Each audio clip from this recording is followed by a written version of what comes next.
Ibnu Athaillah As-Sakandari dalam kitab Al-Hikam menegaskan pentingnya bersandar kepada Allah. Di antara tanda-tanda orang yang senantiasa bersandar kepada amal-amalnya adalah kurangnya ar-roja atau rasa harap kepada rahmat Allah di sisi alam yang fana ini. Tulisnya dalam kitab Al-Hikam. Bagaimana dengan mereka yang bergantung pada amal itu terpuji atau tercela? Jawabannya, tercela itulah sebabnya kita dilarang bergantung pada amal baik apapun yang kita lakukan. Sebab sebaik dan sebanyak apapun amal, sholat, puasa, haji, sedekah, dan lain-lain, jangan sampai menjadi tempat bergantung. Tetapi bergantunglah hanya pada lembutnya rahmat, anugerah, dan kemurahan Allah Subhanahu wa Ta'ala. Hadis riwayat Imam Al-Bukhari menyebutkan, tak seorang pun yang amalnya memasukkan ia ke dalam surga.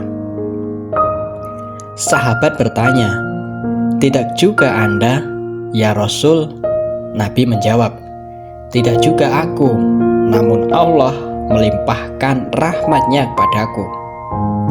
Dengan kata lain, amal bukan nilai yang harus dibayar untuk bisa masuk surga. Seorang banyak melakukan amal ibadah tidak otomatis berhak masuk surga. Tidak seperti itu.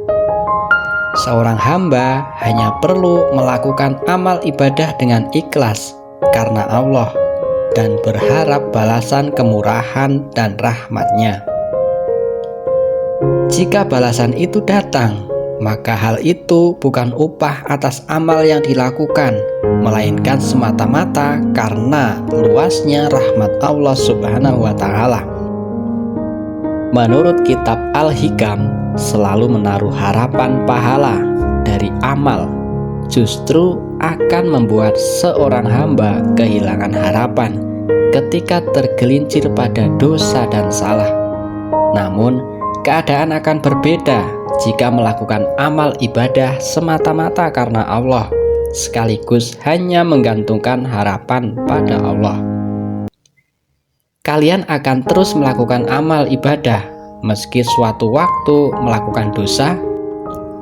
Kesalahanmu, dosamu tidak akan menjadi penyebab kau berpaling pengharapan kepada Allah, kata Ibnu Athaillah dalam kitabnya.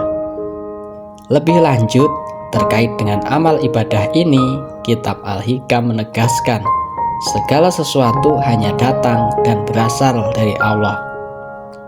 Bahwa barang siapa yang menggantungkan keyakinannya pada makhluk, termasuk di dalamnya adalah amal, maka ketika ia mendapatkan kesusahan, bencana, atau ketika ia melakukan maksiat, ia akan menjadi pesimis dan putus asa. Sebaliknya, jika hanya Allah tempat bergantung, maka segala bentuk ketaatan atau dosa yang dia lakukan tetap akan membuatnya berharap pada Sang Pemurah. Menurut kitab Al-Hikam, maka ketika seorang menyadari bahwa amalannya tidak mampu menggantikan surga Allah, mereka akan mengerti sangat tidak pantas untuk merasa ujub atau sombong amalannya. Sebab andai saja dari hari pertama mereka dilahirkan ke dunia sampai akhir hidupnya beribadah dan tak pernah melakukan dosa sedikit pun, semua itu tidak akan bisa mampu membeli surga. Artikel ini dibacakan dari website lifestyle.halo.id.